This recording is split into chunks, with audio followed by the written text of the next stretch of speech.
so much, and thank you for joining us tonight. We're so glad that the rain has let up. Before we officially begin, I really want to thank the Walnut Creek Library Foundation and staff, and especially Tom Donahoe and Peter Mignani, who conceptualized tonight's event. We're really looking forward to it. We certainly have a lot to examine this evening, and the last few weeks in our country have provided us even more to analyze and discuss. The New York Times recently ran an op-ed penned by two professors of government at Harvard. The piece was titled, "How Wobbly is Our Democracy?" and included this framework for maintaining a constitutional democracy. We should not take democracy for granted. There is nothing intrinsic in American culture that immunizes us against its breakdown. Even our brilliantly designed Constitution cannot, by itself, guarantee democracy's survival. If it could, then the Republic would not have collapsed into civil war 74 years after its birth. To function well, democratic constitutions must be reinforced by two basic norms, or unwritten rules. The first is mutual toleration, according to which politicians accept their opponents as legitimate. When mutual toleration exists, we recognize that our partisan rivals are loyal citizens who love our country just as we do. The second norm is forbearance, or self-restraint in the exercise of power. Forbearance is the act of not exercising a legal right. In politics, it means not deploying one's institutional prerogatives to the hilt, even if it's legal to do so. These norms, of course, are even more urgent as our political parties are more polarized than at any time during the last century. According to a recent Pew Research Center survey, 49% of Republicans and 55% of Democrats say that the other party makes them, quote, very afraid. Our panelists certainly have their work cut out for them tonight. I am joined by Dr. Monica Fitzgerald, Dr. Stephen Woolpert, Kavya Maddali, and Matt Fitzgerald. Dr. Fitzgerald is an associate professor in St. Mary's College's Justice, Community, and Leadership Department and has recently been appointed to the California Children and Families Commission, also known as First Five California, by the State Senate Rules Committee. The California Children and Families Commission is dedicated to improving the lives of children and their families in the Golden State through a comprehensive system of education, health services, child care, and other crucial programs. Dr. Fitzgerald serves in many capacities on the St. Mary's campus and also serves as a public scholar presenting around the Bay Area on issues of women, Title IX, and women in politics. In 2016, Dr. Fitzgerald served as a delegate to the Democratic National Convention. Dr. Woolpert teaches politics at St. Mary's College and specializes in the U.S. Constitution, the Supreme Court, civil rights, and California politics. His research also includes environmental politics and law, covering issues such as pollution and waste, energy, climate change, public lands, biodiversity, and endangered species, sustainability, and food and water. Dr. Woolpert served as the Dean of Liberal Arts at St. Mary's from 2004 to 2014 and was the senior editor of Transformational Politics, Theory, Study, and Practice, a contributor to Taking Religious Pluralism Seriously, Spiritual Politics on America's Sacred Ground, and a contributor in Beyond the Global Village, Environmental Challenges Inspiring Global Citizenship. Kavya Maddali is a senior at St. Mary's College, where she is double majoring in English and political science. She is the president of the campus Young Republicans Club. Matt Fitzgerald is a junior at St. Mary's College, where he is majoring in political science. He is the president of the campus Young Democrats Club. Again, thank you so much for being here, to our panelists and our audience for our conversation tonight. It is these events held in sacred spaces like community libraries that help foster enlightened citizenship and civic competence. Kelly Nero of the Walnut Creek Library Foundation, as per Tom's announcement, has curated some excellent resources that support tonight's program, which are out in front. Before we begin, Dr. Woolpert also has an announcement about more community discussions like tonight. Thank you. I'd like, on behalf of St. Mary's College, to invite all of you to come to campus next Monday evening, the 19th, at 7:30. We are hosting a public forum called Terrorism, Privacy, and National Security in the Digital Age. We have two prominent national experts who will be coming to have a conversation with themselves and with the audience on matters relating to Russian hacking in the election, to NSA surveillance of digital communications, cybersecurity, and so forth. It's free, it's open to the public, 7:30 in the Soda Center on the campus of St. Mary's this Monday. I'd love to see you all there. Thank you. Thank you. Well, with that, we will go ahead and get started. Hitting it right out with some heavy history here. How does 2017 and the remainder of Trump's presidency compare to other crisis years, 1861, 1919, 1968? As we look at this in history, how do you think that compares? Yeah, I'll start. Okay, I'll start. I think we can all take a deep breath and calm down, because it's not comparable to the Civil War, right? We are not completely fractured, and there's not that sort of crisis. I think it's interesting threads to pull out at different points in history. In 1919, obviously, that was a time of nationalism and xenophobia. We had the Red Scare, and so there was a lot of turmoil and divisiveness that I think we can recognize a little bit today, and also the growing isolationism, right? The anti kind of global sort of movement, and so there's some continuity and change if you look at all of these sorts of things, and certainly in '68 and the youth movements. But if you look through history, and I'm a historian. And so go read some history, and you'll find, one, the times that we were challenged in our democracy, and our Constitution was challenged through all of these periods, that we survived it because people decided to take action, right? Or if you had a president who kind of usurped power. So John Adams passed the Alien and Sedition Acts, and really which were really authoritarian, and allowed him to jail journalists, right? He actually was able to do that. He jailed a journalist who called him an ass. But he didn't get reelected because people didn't like that, and they came out to vote. So there are things that we can do to prevent this. But there are threads that we can learn about what happened, right? We also had political parties blow up, right? Like if you look in the antebellum period before the Civil War, the entire party system fell apart and rebuilt a new party system. And so there are lessons to be learned. And so I'm glad we're in the library and you have all these wonderful resources to be able to learn from history to help us figure out what are some of the things that we need to do today to make sure that our democracy stays strong. I would agree that this is not a grave crisis at this point. That doesn't mean it couldn't become one.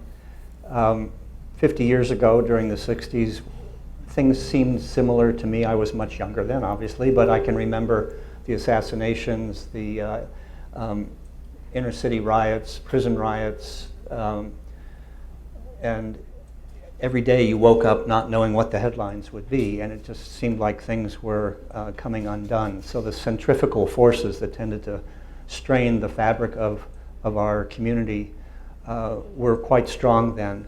But the period that I think is most similar to this one would be the election of Andrew Jackson. It was a populist movement. People who felt that the establishment, the elites, that time the eastern seacoast and the manufacturing classes in New England had lost touch with the common people, or the common man, because women weren't voting then. And Andrew Jackson was a celebrity of sorts. He was a war hero, and he capitalized on the resentment and the fears and the anger of ordinary people out on the frontier and urban workers. And even though he himself was wealthy, and got himself elected. So we have been in somewhat similar. The issues were different, but the dynamics of a populist discontent with established institutions is not a new thing. So if we're going to continue to look at history, would we then say the Trump phenomenon is a continuation of the conservative movement, or is it an anomaly of what we have seen with conservatism? It is certainly not an expression of conservatism in the form that it has taken over the last 50 years. He disagrees with the established Republican principles on free trade and on several other issues. It is, what we're seeing now is not a left-right split as much as it is a cultural divide between cultural pluralism and globalization versus cultural monism and nativism. So the issues are really having to do with those who feel left behind, left out, dishonored, disrespected by the changes that are happening throughout the world, and those that embrace immigration, diversity, and see that as part of the identity of the country. I actually kind of do see Trump as the, I would say, continuation, I think, of the conservative movement over the last 50 years or so. Nixon wasn't on Twitter, so we don't know what he would have been tweeting out during the 1968 election. But I think if you look at the strategies that conservative politicians like Ronald Reagan, Richard Nixon, and Donald Trump have used to win elections, if you look at the Southern strategy in 1968, or if you look at Ronald Reagan's rhetoric about welfare queens and about things like that, I think that it's been a thinly veiled strategy of using racism of white voters to be able to gain power. And so in that sense, I see Donald Trump as directly connected to the conservative movement. But there are some things that I think are different about him, like the corporate nativism, some of the disagreements with free trade. Like we saw this week, he announced that he was going to be placing tariffs on steel, which freaked out a lot of the more traditional Republicans, and I believe his main economic advisor quit these last couple weeks as well. And so I feel like there are a lot of things that are different about Trump, but I think in many senses he is the heir to the conservative movement in this country. Well, and it's sort of like what you're saying, is sort of it's the same thing, almost similar to what Steve is saying, is that not in principle in terms of some policy necessarily, but strategy and culture. I also think that I think that the Tea Party movement culturally, if not ideologically, helped create Trump. Yeah. In sort of their ways of communicating and sort of, I'm glad you brought up Andrew Jackson, that sort of in your face kind of challenge, right? I think also kind of paved the way. Oh, absolutely. I think another pivotal moment in American politics with relation to Trump is the birther movement. When Donald Trump led the investigation into whether Barack Obama was a citizen or not, and of course he is, and we're talking about norms in the beginning of this and how our democracy depends on people in power following these norms. Well, Donald Trump doesn't care about any of that, and that's partially why people voted for him in the first place. But I think that there's a real danger in having a president who in some senses is ahistorical and is not a student of history and is not someone who I think has a firm grasp on the Constitution. I want to emphasize something Matt brought up, the importance of race and attitudes about race in the current climate.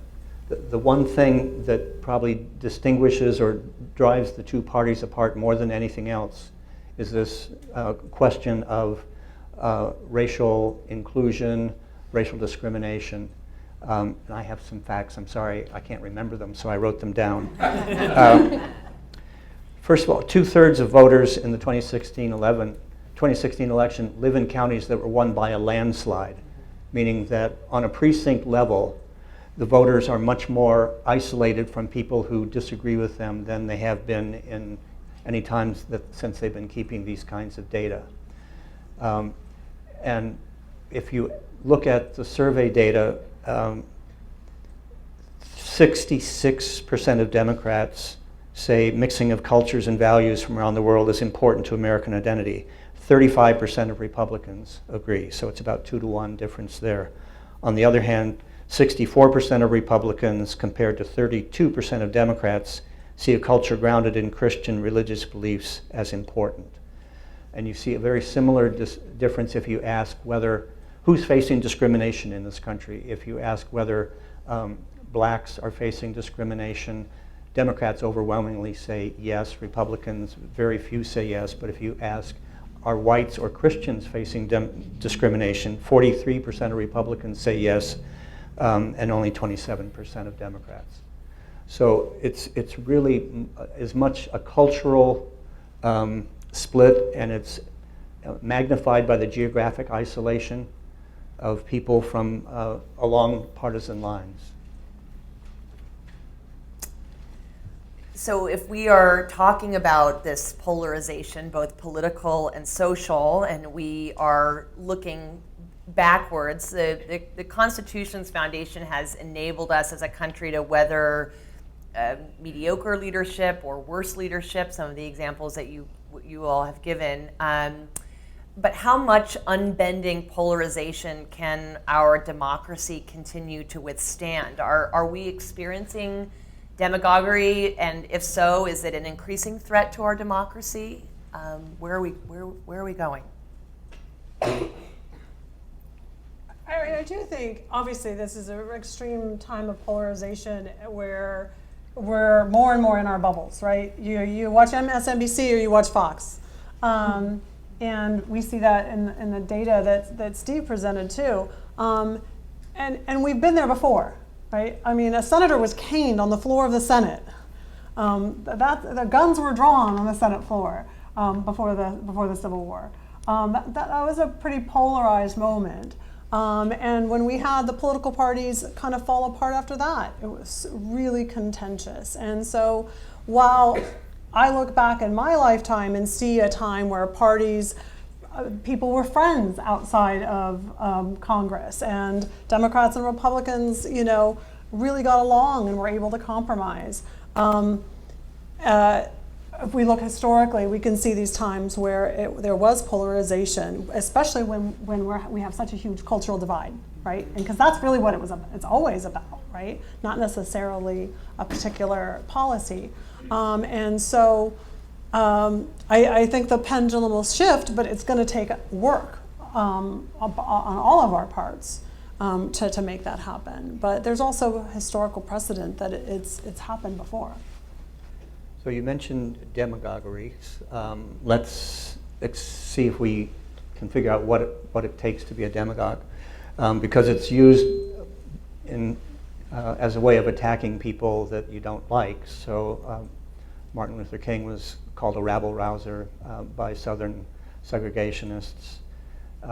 My view is that many leaders will tap into popular resentment, popular fears, popular anxieties, and gain political power by hooking their political fortunes to the discontent of people.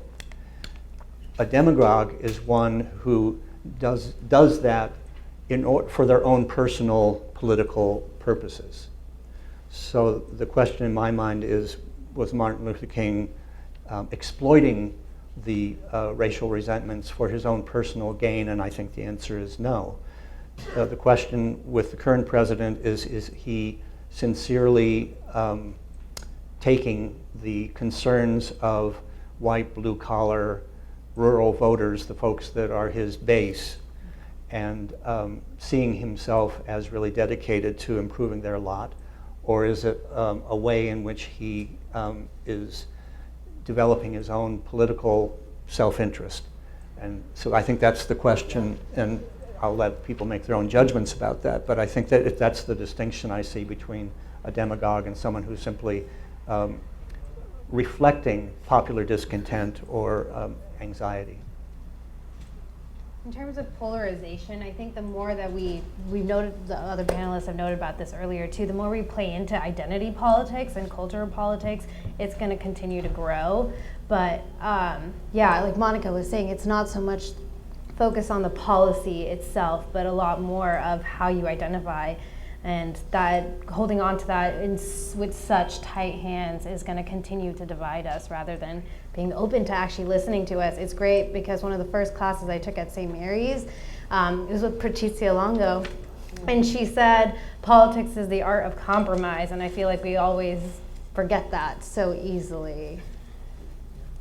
Yeah, I think you bring up a good point about identity. About identity in American politics. And I think you see it with both parties. I think with the Republican Party during the election, Donald Trump really played, I think, to a few different identities, but particularly to the white male identity. I think Michael Shea on SNL said that Donald Trump was like the Beyonce of white men because he made them feel beautiful and special. And I think that there's some truth to that. And then, yeah, there are people who were legitimately left behind, by our economic system, by globalism, by neoliberalism, and Donald Trump definitely tapped into that. What's unclear is if those kinds of voters in the Rust Belt, are going to stay with him. I think if, we've all seen the election results from the special election last night in Pennsylvania. In the 18th. And that was a district that went for Trump, by like 20 points, like less than 2 years ago. And now it looks like the Democrat has finally pulled ahead by like 600 votes. So, next time someone says your vote doesn't matter, I would look at something like that. And then with the Democrats, I think what you're seeing now within the party, particularly within the activist base of the party, is a focus on intersectionality, which I don't think is a bad thing, but a lot of Democrats wanting to incorporate feminist values into the Democratic message, I think is something that you're seeing a lot of right now, particularly within California politics. But I think that there is something to be said that the more you focus on identity, the harder it is going to be to come together. But on the other side of that, I would say that American politics has been about identity for a long time. As we think about activism, and as Tom mentioned in the remarks today about the national school walkout that happened, the incredible work of groups like Black Lives Matter and the Women's March, I'm interested to know how resistance movements have helped chart a new course for our democracy, both in our contemporary times, but also historically. What have we seen with our resistance movements? Well, I think I would include the Tea Party as a resistance movement. Yeah. And that much of the response to the presidential election on the left has been to look at the playbook of the Tea Party. So what I'm not concerned about the level of political efficacy or competence, particularly among young people, the Black Lives Matter, Me Too, the Tea Party. Knowing how to get political traction doesn't seem to be a lost art by any means. What I do think we are lacking, and this came up in the introduction, democratic tolerance, the ability to respect those who disagree with you and to recognize that they have a right to have a point of view even if you think it's atrocious. And the other is what I call social trust, which is the feeling that you can count on other people and public institutions. And I see on both sides of the ideological spectrum, the Bernie Sanders folks and the Tea Party folks do not trust public institutions to do what's in the public interest. And democratic tolerance, I think, is eroding, partly because we are isolated from one another geographically and by education. I want to emphasize the fact that the difference between the voters for Clinton and the voters for Trump, the greatest difference was among college-educated voters versus those without a college education. It was unheard of in any prior election to have such a huge split along educational lines. So what I call democratic capital, which is, I think it was the glue that holds a society together despite the centrifugal forces and the tensions and so forth, is eroding, particularly tolerance and trust. So that's where I think the concern is much more so than whether or not people are able to mobilize politically. But I also think the mobilizing politically is these resistance movements actually, and over time in history, you can see the way that they have created change. I don't know how many people said to me after the election, I feel so bad I wasn't ever involved before. I'm not going to let that happen again. Keeping up on issues, writing letters, sending postcards, going even deciding to run for office. Right? There's new groups that have started to help young people train and raise money to run for office. And all of that was a resistance to response after the election to things that have happened, right? You see donations to places like the ACLU up and to be able to file lawsuits. And so and at a time when we have some of the lowest voter turnout in our history, I think this sort of mobilization, I think it could really help change some of the things about voter registration, about the Voters' Rights Act that will get more people to the polls. And so I think that there's something really exciting, and this is how you keep democracy alive. You stay active and get involved, both at local city council meetings, school board meetings, and on up. So I think that that's really exciting, and the fact that there are the different groups, right, that are taking different issues. I think things like Me Too are a game changer. I really do think that that's going to move the needle. And as we saw in the 18th, turnout seemed to be really, really high. So I think that there's something optimistic, whatever side you're on, to get people saying, I need to be involved, I need to get out there, I need to get informed. Yes, absolutely. I want to underscore the importance of turnout. Looking at the 2016 election, for every voter in 2016 who voted for Trump having voted for Obama in 2012, there were 5 voters who voted for Trump who didn't vote at all in 2012. So it was really the increase in turnout among blue-collar whites that made the difference. If blacks had voted for Clinton if they turned out and voted at the same level that they did for Obama, Clinton would have won. I'm going to circle back to this point about optimism, and I'm so excited and happy that we have student representatives, young voices on this panel. No offense to the rest of the panelists, but I think it's so important that we continually engage the student voices, and we're all very interested in your story. Would you talk a little bit, Kavya and Matt, about the contemporary political realities that have either impacted or inspired your political activism and involvement? What got me interested? The first campaign I ever worked on was actually in high school, and it was the Barack Obama campaign back in 2012, which is a very fun fact. But yeah, I was in AP Gov, and so the importance of taking civics classes, and my teacher was so involved and engaged, it got me engaged, and she was the one to help me get registered to vote and everything. So it was wonderful to get involved with this grassroots organization and seeing it. one thing that I've noticed in my education is like the disconnect between the theory we learn and then applying it later on. So getting involved in these different organizations, and then when I came over to St. Mary's, I started the College Republicans Club, went to conferences, got to meet a bunch of people. I had the amazing opportunity to work for Catherine Baker, and she's phenomenal. So seeing her work and being able to work with her just helped me a lot. And that's, I don't know how else to say I got involved, but yeah, just a little history behind that. That's wonderful.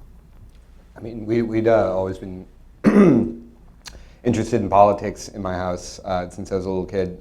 But I remember when I was in 6th grade and Obama was running for president, and everyone else in my house was a Hillary supporter. And I like Hillary, don't get me wrong. But I, as an 11, 12-year-old, sorry, I'm getting over a cold. I saw Obama, and I just thought it was one of the most exciting things ever. And then I remember going to Foothill Middle School the day after Obama won, like walking past all of like the sad 8th grade girls in McCain shirts. And yeah, I just remember high-fiving one of my friends like in the cafeteria that morning. And then by 2012, I had become like pretty involved as far as like a high school student goes, and we actually got to go to the Chicago Convention Center on election night.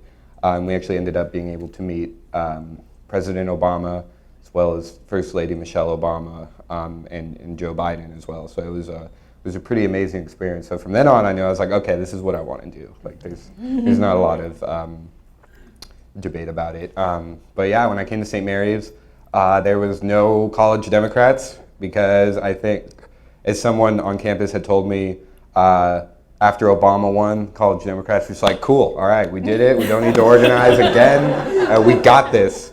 And I think that for a lot of people that are our age and maybe slightly older and younger, we like grew up under Obama. Like I remember Bush, but like we grew up under Obama basically. We became politically conscious under Obama. And I think, Steve was talking about turnout a second ago. I think one of the reasons a lot of us didn't turn out is because we just didn't think, Trump could happen. We had this, cool, smart president, that could sing for a long time. We all really liked him, and I just think got comfortable in that stability. That and we didn't think that something like Trump could happen. But while I think it's important to be optimistic, I think people that are our age and slightly younger, I think are probably less optimistic than generations before us, just because of the cards that we've been handed. I'm sorry to say it, but from y'all's generations didn't do a great job, and let's keep it funky. But yeah, no, I think that one of the things that our generation is realizing is that you have to take democracy into your own hands. And I think we kind of learned that the hard way with this election, is that we can't depend on institutions or politicians, or even our, parents and grandparents to be able to fix all the problems. And that's what I think is so great about this resistance movement, is that it's not just like property of the Democratic Party, like it's an actual people's movement. And I think with the Never Again movement, I know Northgate had a walkout today. I've heard Las Lomas had a walkout today. So I think these movements, there's a March for Our Lives rally on March 24th in Civic Park. You should all go to that. So I think what we're seeing now is going to be, a big change in our politics. But I think it is a result of learning the hard way. Kavya, you mentioned sort of that marrying of the theory and the practical, the politics in the classroom, and then the work outside the classroom, applying it. And this is for our whole panel. There's a lot of talk about civics and history education in today's classroom. As you think about your academic journey, Matt and Kavya, or what's happening at St. Mary's, where do we think we might be missing the mark in terms of students, their civic education, the foundations of our government, constitutional history, and how might that change the game or shape a new generation of engaged voters? I honestly think it's the opportunity to get involved. So I don't think teachers or academics in general are missing a mark. It's inspiring them to go do and get involved. And that's why I think our clubs being present on campus are so crucial at this time. And that's one of the main missions of my club, is to get them involved into various opportunities. We have people working on Paul Graves' campaign, who's running for district attorney in Contra Costa. We have people working for Catherine Baker. And that really marries, as you said, the theory and the application of it, because everyone learns differently. But for me, it's so much easier to learn everything while I'm doing it. We're all familiar with the words in terms of super PACs and proxies and delegates, but it doesn't make any sense to me until I'm involved in the organization, seeing how it's run out, how votes work out. And I think going out and canvassing is one of the greatest ways to learn a lot about where you're living, what kind of things people care about. I know canvassing is grueling work, but it's been very rewarding to go do it and hear the concerns of everyone, and then that helps me take it back to the classroom and apply that again to what I learned out in the field back to what we're learning. So it's a great relationship they both have, and our clubs provide that opportunities to all these students. Yeah, and I think having those opportunities is crucial. Sorry, I really don't know what's going on. I don't really even need the mic that much. But I do think that high schools in particular should have more of a role in teaching us about government and about democracy and about our Constitution. I had a pretty good high school government teacher, Mr. Graney, but I feel like they don't really start teaching it to you until you get to junior, senior year, and I feel like, I don't know, that if we were able to start our civics education earlier, that you would give people more of a sense of sort of what is at stake for them. And so I think if you were to have more of that education in high school, because I think we have this idea that our public schools, like K-12, are supposed to be apolitical. Teachers aren't supposed to, talk about their political preferences or whatever. But I think one of the things that we're seeing now is that there's no such thing as apolitical. Politics, reaches everywhere, and I think that our teachers and public school leaders do have a responsibility to educate our students about democracy and about participating in it. But with that said, I think it is actually up to students and to student groups like ours to give people that opportunity. But especially as politics majors, when you get to college, and you're talking about different things in class, you can get into a lot of arguments, and not everyone has a well thought out political philosophy their freshman year in college, or in adulthood. No. Yeah. Or when they're president, but no, seriously, I do think that if you were to start teaching that earlier, that would be a beneficial thing. Doctor, I'd like to hear. I just want to go speak to that. One, it's incredible. Teaching on a college campus, I think really does keep you hopeful, because you see students exploring subjects for the first time and having these aha moments and figuring out that they want a political philosophy that might not be what they grew up with, so it's really exciting. However, I want to speak to really what you were talking about in more K-12 education, and because we need them beforehand, right? And it can't just be college. We have a lot of folks who don't go to college, and we need them politically engaged and active. And I think a couple of things about that. One, I remember my first college history class, first time I learned about Japanese internment, because it wasn't in textbooks when I was in high school, or in the 5th grade, when the other time you learn U.S. history. Pay attention to textbooks. California is a little luckier. I know we've got a good textbook person here, but it's not just California. Textbooks have been hijacked by politicians, and it's a huge problem. Texas is the biggest producer outside of California of textbooks, and they've gotten rid of the word slavery. Spanish Catholicism is demonized. There's no women's movement. I mean, it's really bad history. And that's going to be a huge problem. So we need to pay attention to textbook protection and pay attention to actually go to school board meetings. And how is the core curriculum being incorporated and where? The exciting part of the core curriculum, that's us, the Common Core. The exciting part of the Common Core for me is there can be innovation to wed subjects so that you could be studying history through projects that are based in math or science or literature or writing. We need more of this in the classroom. And so, but that's going to be pushing, we're the ones who are going to have to push schools and districts. And I'm hopeful if we are leaving this era of high stakes testing and trying to get back to some real curriculum in the classroom, it's hopeful. But we also need to make sure at 18, everyone's registered to vote automatically, right? Or when you get your driver's license, that we need to be pressing that to make students more aware too. So I think that the whole from K through higher education, we could all be doing a better job. And just to say something about St. Mary's, one of the things that I really love, and I thought of this in terms of wedding theory to praxis, is St. Mary's made the book Colleges That Change Lives. We were one of 32 colleges. We were the only California college and the only Catholic college to be in the book. But one of the reasons we made the book is because every student at St. Mary's has to do a community engagement class before they leave. So while they're studying something, while they're studying maybe issues of poverty, they're working at the Monument Crisis Center or doing something like that.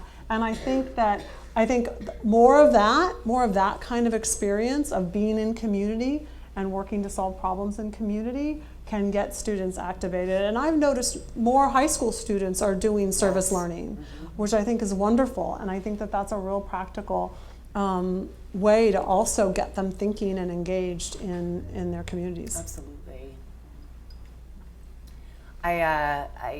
We have a lot more that we could talk about with service learning and being in our communities. I do have just one last question for the panel, and Matt, I was thinking about what you said earlier, if President Nixon would have been on Twitter and what that might have been like. It would have been a bad feed. So it gets me thinking about how younger people are receiving information, and how are people in your realm, either on your campus, your peer group, how are they discerning what sources are accurate and balanced? How do they receive information, and how do they decide that this is a legitimate source and not fake news? I personally get all of my news from Facebook, so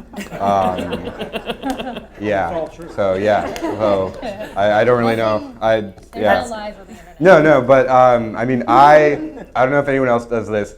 I have the Twitter alerts turned on for Trump, just because I don't want to hear about it on the news, oh, the president tweeted this at Jay-Z.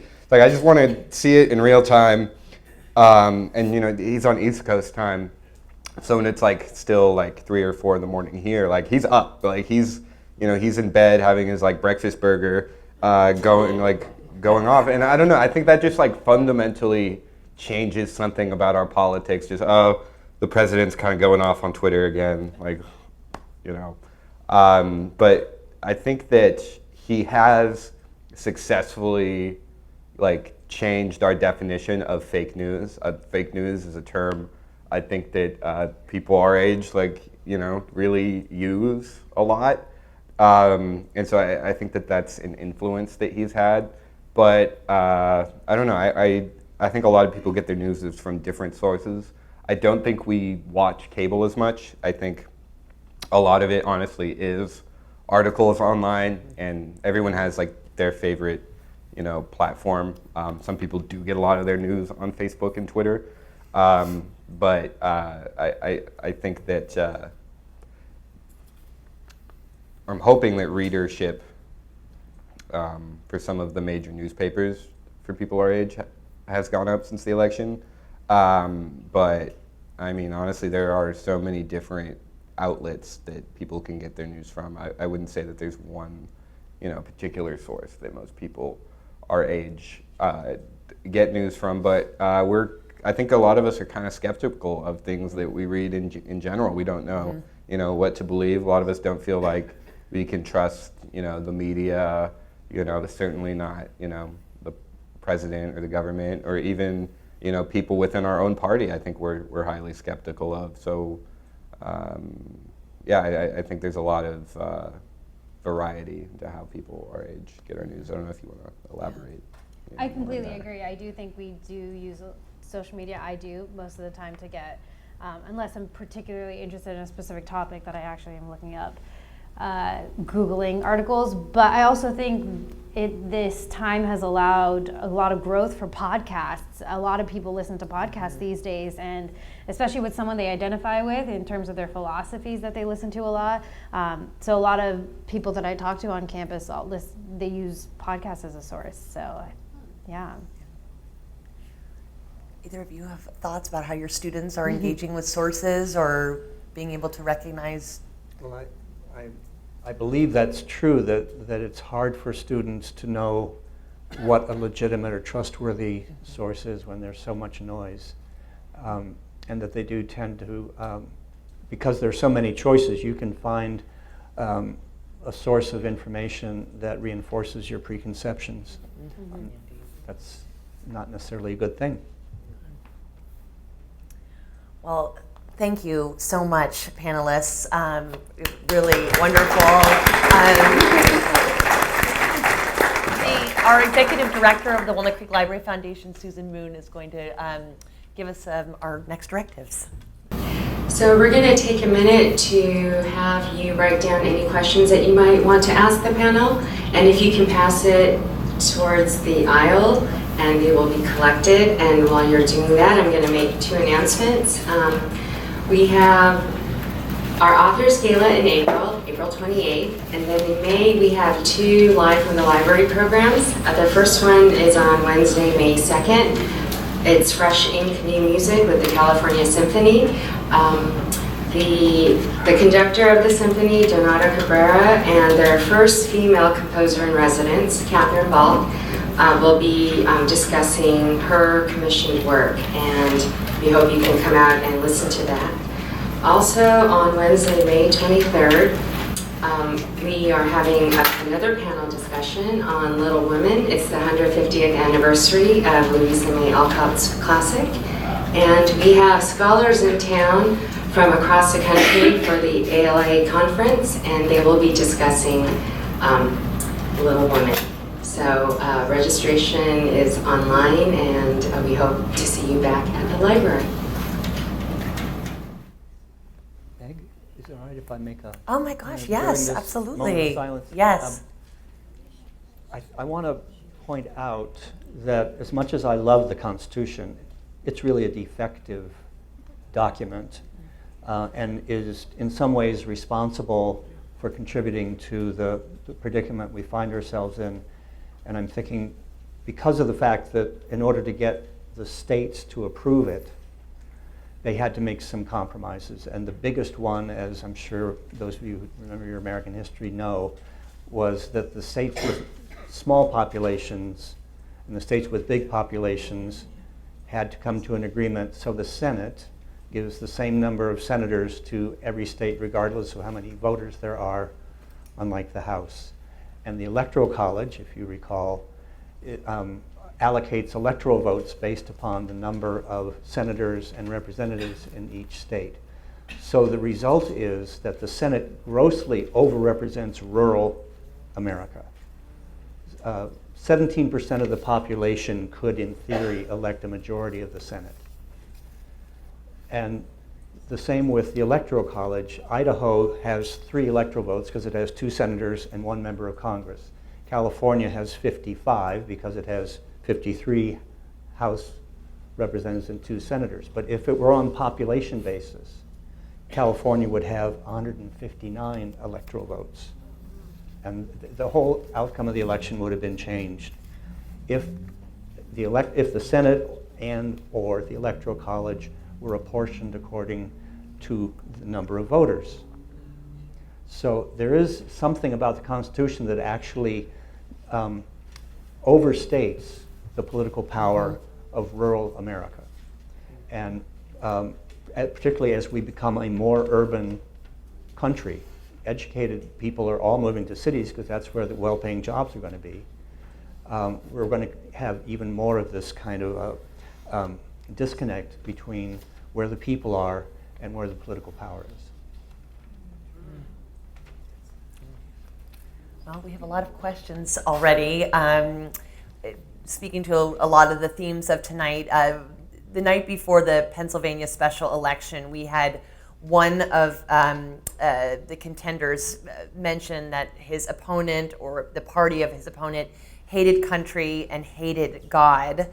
How do we put an end to this kind of rhetoric? I think liberals should stop being smug and dismissive of. I remember Obama's comment about how people, if they're insecure, they cling to their guns and their religion. I remember Clinton talking about the basket of deplorables.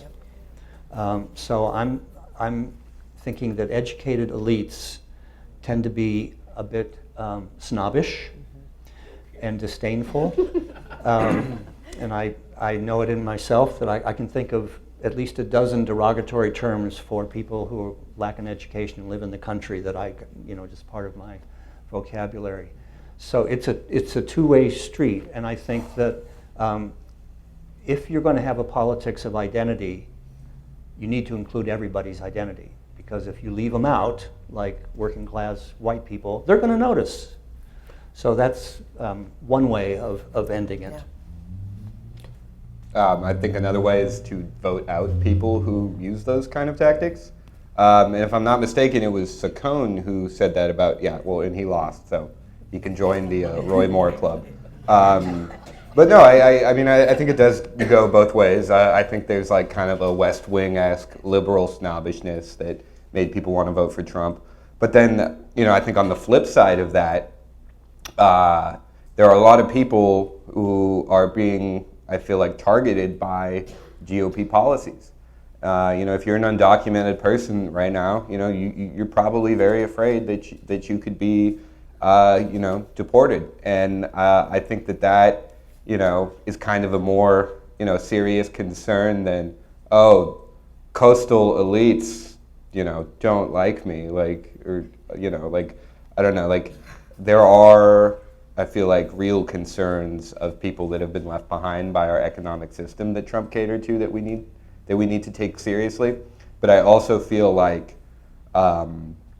another portion of his movement is based on identity politics and is based on racial resentment and is based on targeting people who have historically always been targeted in America. And I think one of the things that we should avoid post-Trump is that a lot of Democrats immediately after the election, started freaking out about, the white working class moving to the Republican Party and moving to Trump. And I think, with Pennsylvania, we've seen that district go blue.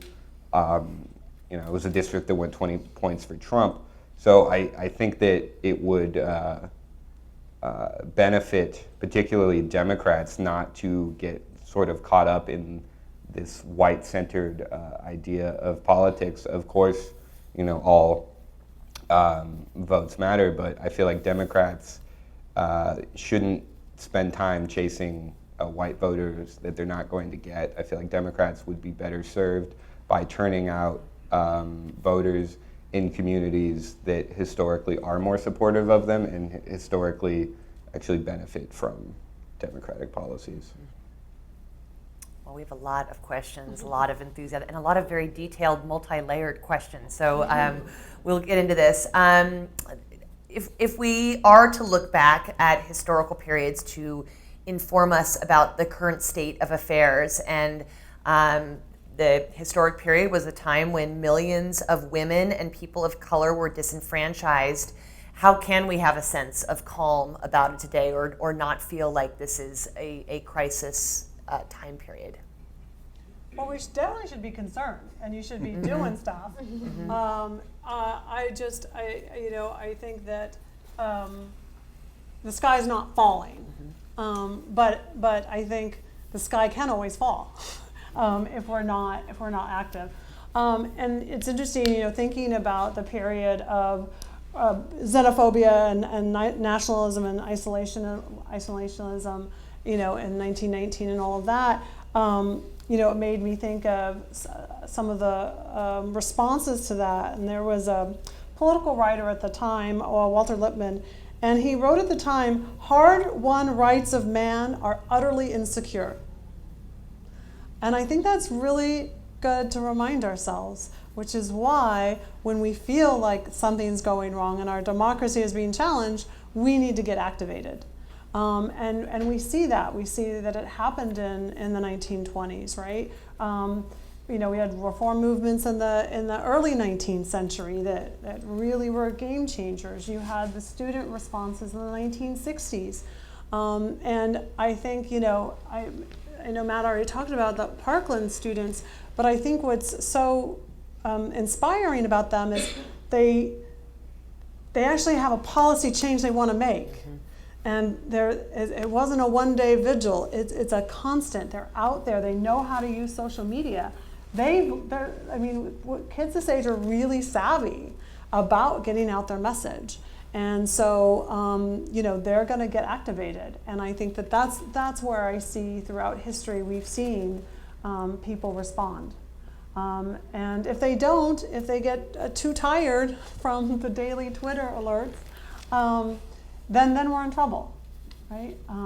But I'm hopeful that there's so many different groups that are trying to stay active that we'll see again a turning of the tide.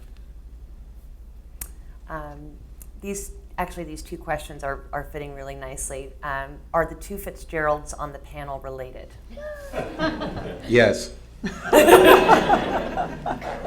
You're gonna leave us hanging in mystery? She's my mom. Yes.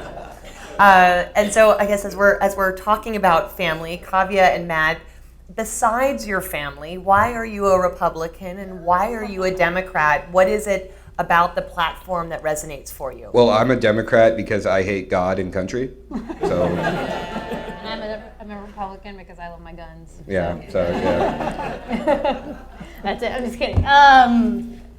Why am I a Republican? I'm an immigrant, and I was actually born in India, and then I moved here when I was 4 years old. But my parents definitely raised me in a very classically Indian kind of setting, and so I grew up with cultural values of that, but we never talked politics. So I did not grow up talking to my parents about political views and ideologies. It's something that I got invested in classrooms. So that's, and the more I thought about it, it fits growing up in the generally Indian culture of being fiscally responsible and wanting more conservative platforms. So I would take it back to my upbringing of very classically Indian raised stuff. And then also, the more I met Catherine Baker, people like that, and the more it just made logical sense to me, the more I stuck onto it. Yeah, I wasn't kidding. I really do hate God and country. No. Well, we talked politics a lot, growing up, and I think I inherited a lot of my politics, from my parents. We do have disagreements, which we love to talk about all the time. I think that a core teaching in my upbringing, is social justice and is a focus on social justice. And I'm a Democrat, not because I love every, politician in the Democratic Party, nor I love its great history, but I feel like the Democratic Party right now is the best vehicle for grassroots activism and for real fundamental change in this country. And I think that the Democratic Party itself sort of resists that, but I think that it would be better served by embracing it, just to, make it known to people, all over the country who, don't feel enfranchised by our political system, and to let them know, like, hey, this is, the party of the people, of the working class.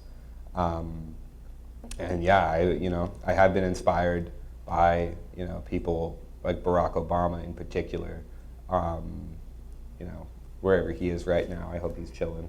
But the people like that have been really influential on me. And since being at college, a lot of my politics and views have changed. You learn a lot of things. We have a great politics department at St. Mary's. And so I'm really grateful for that. And then I think another part of it is, just the times that we live in, I think have affected my politics, a lot. These are, in a lot of ways, really extreme times. And, the sky might not be falling, but I'm definitely not convinced that it's not going to fall. Like, it, but yeah, no, I think that being a Democrat is sort of the natural progression for me. I'm going to return us back to the Constitution. The question's asking for the panel's perspective on constitutional interpretation. Should it be interpreted for today or for when it was written? And what does, quote, as it was intended even mean? Oh my.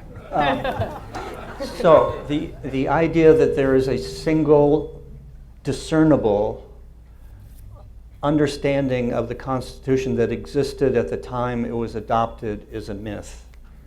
The founders themselves immediately began disagreeing about what they meant shortly after the thing was ratified. Even if there were, we wouldn't necessarily have the evidence now to be able to know for certain what it was. And of course they couldn't have an intention with regard to things that didn't exist yet, like electronic technology and eavesdropping and so forth.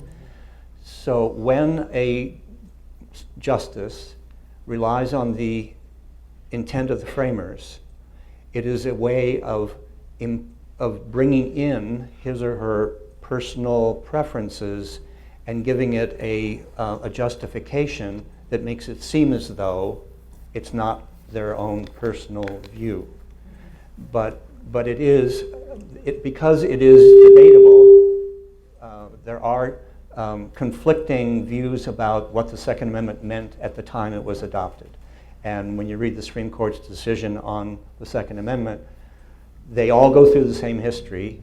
5 of them voted to interpret it one way, 4 of them voted it to interpret another. So it wasn't the evidence, it wasn't the historical understanding that accounted for the difference. It's different readings of the history. I'm going to keep that short, but I feel strongly about this. Yeah.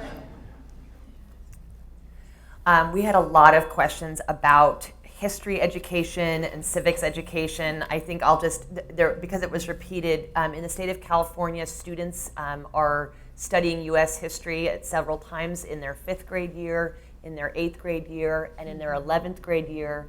And then the 12th grade year is a split. Half of the year is spent in a government course, and the other half of the year is spent in an economics course. Now that is the sort of the traditional pathway. Of course, there's a lot of other electives and course offerings based on where you're at school. But given sort of that context, I want to pose this question to the panel. There seems to be a disconnect between the need for civic and history education and the focus on STEM and STEAM areas. STEM being science, technology, engineering, art and math, STEM and STEAM areas. History, social science is typically not included. How do we address this? We don't address it by reducing STEM. We need math and scientists. We need mathematicians and scientists to solve a lot of our problems, and more women, math and scientists. But we've just got to look at, again, I go back to the amount of time and if I thought about the question, I would have looked it up, that teachers have had to spend in the classroom teaching to a test is a lot of time and a lot of pressure. And in particular districts, it's a matter of their job and funding to do so. And so if we begin to go back from that time, it will free up more opportunity. So it's not one of those where we have to give up math, I think, and science. And I think the Common Core can be a vehicle to actually make this better. But it's also, too, ways to think about incorporating history in a lot of different things that we do. And it shouldn't, I mean, again, you have these important units at 5th grade and 8th grade, but even in, whatever, is it 3rd grade, they do city history? Mm-hmm. I mean, how can we talk about that? But even when it's not the unit that's assigned for that grade, there are ways that we can be incorporating civics lessons. And it was interesting because usually schools participate in the election, and they have their students vote, and they watch the election that day at school. It was a really civics thing. And most schools didn't do that this year because of the vitriol around it all, right? And so we've got to figure out a way to incorporate more and co-curricular things, right? I mean, there's a lot of parent groups that do activities on campus. How do you incorporate civics lessons? What do you do for the schools that way? So it's not an either or because we are behind in the STEM fields. So we need to reframe the ways that we incorporate it. To flip that, I think scientists have an obligation to be activists, particularly environmental scientists. If they're not out there pushing back against people who simply won't acknowledge the scientific consensus about whether it's evolution or climate change, we're in trouble. So I think there isn't a distinction really between being a professional, responsible scientist and being an active citizen. DACA is a controversial and splitting problem. What is the constitutional background concerning DACA? Should we be concerned with it as a constitutional issue? DACA was an executive order by the president. So the question is whether the president can, under his own authority, without congressional authorization, defer action on an entire class of undocumented aliens. And so the easy solution would be Congress passes a law that settles it, and then there is no constitutional question. Whether we agree or disagree with what Congress does is separate from whether it's constitutional. But Obama signed an executive order. President Trump has rescinded that order. The courts have said you can't just rescind an order, you have to have a rationale for it. So there is a process that has to be followed. But the question of the extent of executive authority relative to Congress is an important one, because Congress passed a law that said that immigration decisions cannot discriminate on the basis of national origin. It seems to me that that should limit what the president can do. We'll see. The courts will answer that, I'm sure. I think another part of this is, what are you supposed to do when Congress won't do anything? And there is some debate over the constitutionality of DACA, but at the same time, most of the people arguing that it's unconstitutional are the people that won't pass a DREAM Act. So it is a constitutional issue, but more than that, it's a humanitarian issue. And the fact that we didn't pass the DREAM Act back in 2013 is a shame, and the fact that we won't pass one now, in this time of crisis, is an even greater one. And if DACA were to be rescinded, and all of these people were able to be deported, that would tear the fabric of this country apart. That way, and just here in Contra Costa County, I mean, we have an awful sheriff, David Livingston, who, despite Contra Costa County voting to become a sanctuary county, has been cooperating with ICE and has been, rounding up, undocumented people. So I think this is a really, inhumane thing, these levels of deportations that are going on. And so it's, it is a constitutional issue, but even to think about it less than an abstract constitutional issue is to think about it more, in the personal sense, in this community. So just keep that in mind. As thank you, as we're wrapping up time and acknowledging the space that we're in the library, a couple of questions regarding what are you all reading? What are you listening to? A lot of questions for Kavya and Matt. What social media people are you following? I know Dr. Woolpert gave us some great books that we have out there. What is important for us to know about how you're getting your information? Well, like I said, I get all of my news from Facebook, so if anyone has any other suggestions. No, I try to read and watch a variety of sources. Like in the mornings, I'll flip through the different news channels. Sometimes I'll just put on Fox, just watch a little Hannity or something, get hyped up. No, but I think, like you said, podcasts. I listen to Pod Save America. That's it's kind of a good one.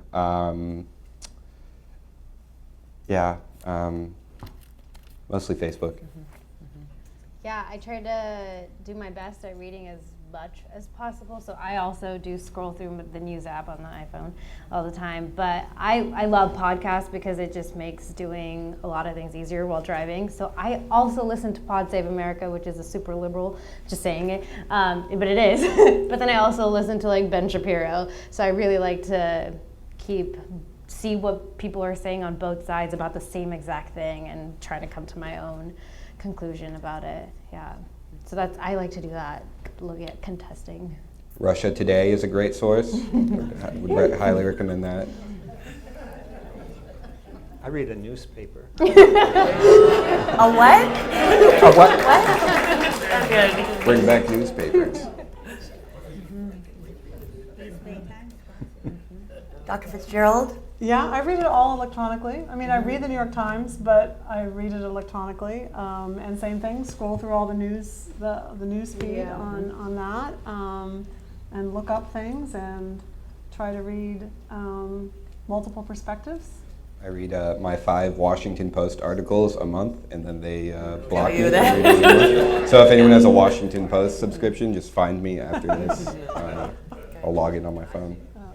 Well, I want to thank our wonderful panelists. We certainly received a lot of information, and I appreciate all the excellent questions from the audience. Thank you so much for joining us tonight.